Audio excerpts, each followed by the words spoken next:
Only Malcolm X's autobiography seemed to offer something different. His repeated acts of self-creation spoke to me the blunt poetry of his words. His insistence on respect promised a new and uncompromising order, martial in its discipline, forged through sheer force of will.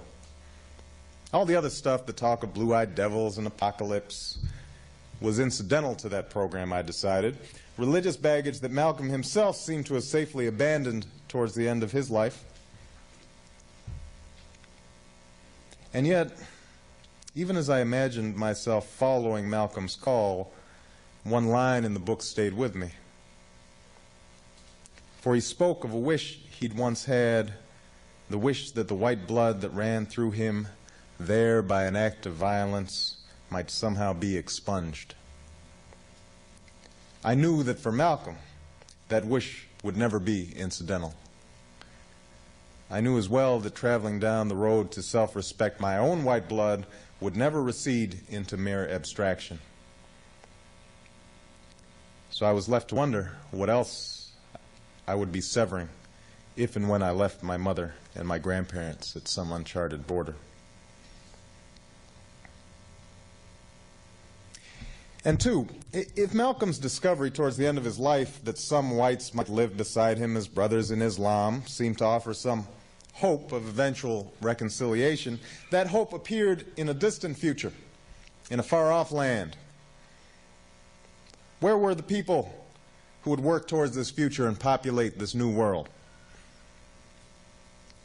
After a basketball at the university one day, Ray and I happened to strike up a conversation with a tall, gaunt man named Malik, who played with us now and again.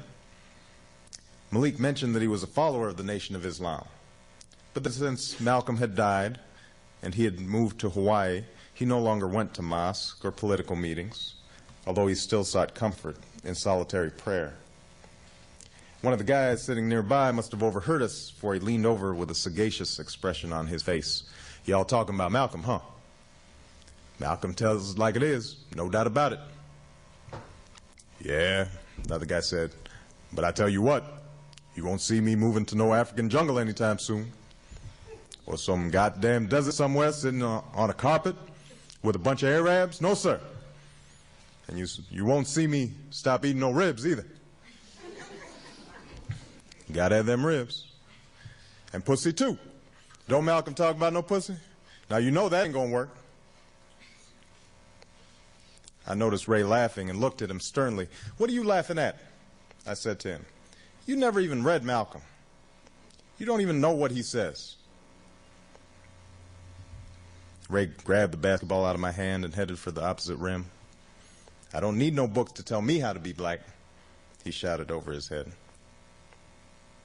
I started to answer, then turned to Malik, expecting some words of support. But the Muslim said nothing, his bony face set in a faraway smile. This is American justice. This is American democracy. And those of you who are familiar with it know that in America, democracy is hypocrisy. Now, if I'm wrong, put me in jail. But if you can't prove that a democracy is not hypocrisy, then don't put your hands on me. Democracy is hypocrisy. If democracy means freedom, why aren't our people free? If democracy means justice, why don't we have justice? If democracy means equality, why don't we have equality?